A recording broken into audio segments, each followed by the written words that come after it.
Hello everyone, मेरा नाम है डॉक्टर मोहम्मद काशिफ़ और आज की इस वीडियो के ज़रिए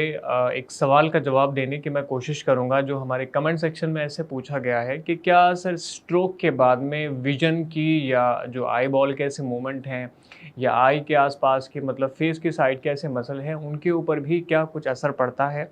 अगर पड़ता है तो किस तरह का असर पड़ता है और क्या उसका एक सॉल्यूशन हो सकता है? तो देखिए, सबसे पहले समझिए कि जब स्ट्रोक किसी पेशेंट को आता है और उसकी आई विज़न में या इस तरह के आई बॉल के मूवमेंट में या आई के या फेस के मूवमेंट में जो प्रॉब्लम आती है, वो निर्भर करता है कि ब्रेन के किस हिस्से में जो है वो डैमेज हुआ है। आप सीधा ये नहीं बोल सकते कि मान लिया कि किसी भी हिस्से में डैमेज हुआ है, किसी भी हिस्से में जो है वो क्लॉटिंग की वजह से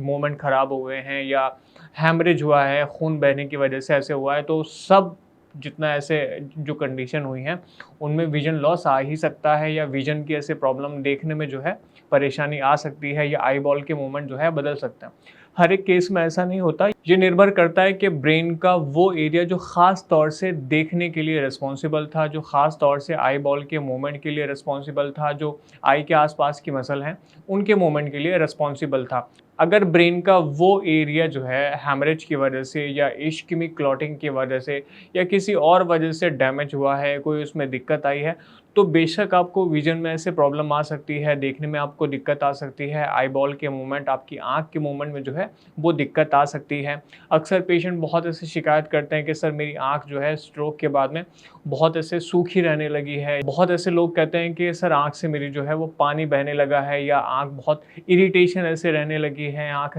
लाल ऐसे बहुत ऐसे रहने लगी है। तो उसकी क्या वजह है? वजह तो देखिए आपके ब्रेन में ही है, क्योंकि ब्रेन के कहीं न कहीं उस सेंटर के ऊपर इफ़ेक्ट हुआ है, उसमें डैमेज हुआ है, जो इन सब चीज़ों के लिए रिस्पॉन्सिबल था। ख़ास तौर से जैसे हमारी ब्रेन में ऑसिपिटल लोब है, ब्रेन स्टेम है, तो ये सेंटर जो है वो ख़ास तौर से विज़न के लिए या आई बॉल के मूवमेंट के लिए या फेशियल ऐसे मसल के लिए रिस्पॉन्सिबल होते हैं।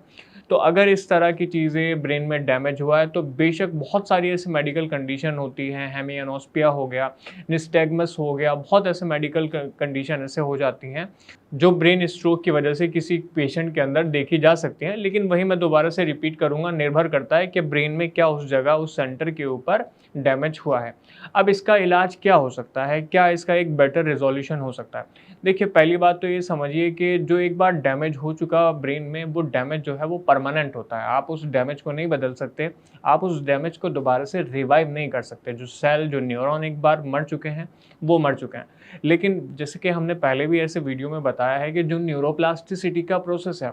यानी कि ब्रेन का जो डैमेज एरिया है, जो ख़त्म हो चुका है, उसका जो काम है वो अनडैमेज एरिया जो है दोबारा से सीखना शुरू कर देते हैं। तो इस न्यूरोप्लास्टिसिटी के ज़रिए ही जो पेशेंट की रिकवरी है वो समय के साथ में होती रहती है।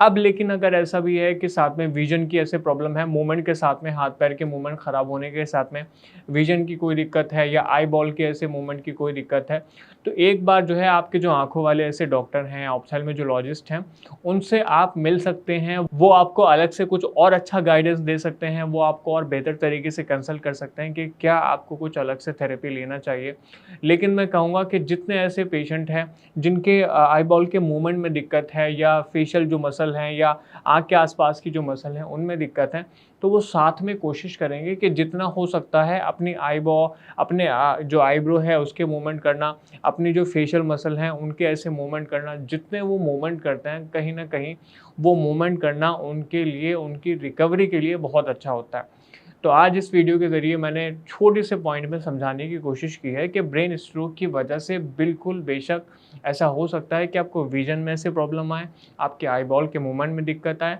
आपकी जो फेशियल ऐसे मसल है उसमें दिक्कत आए।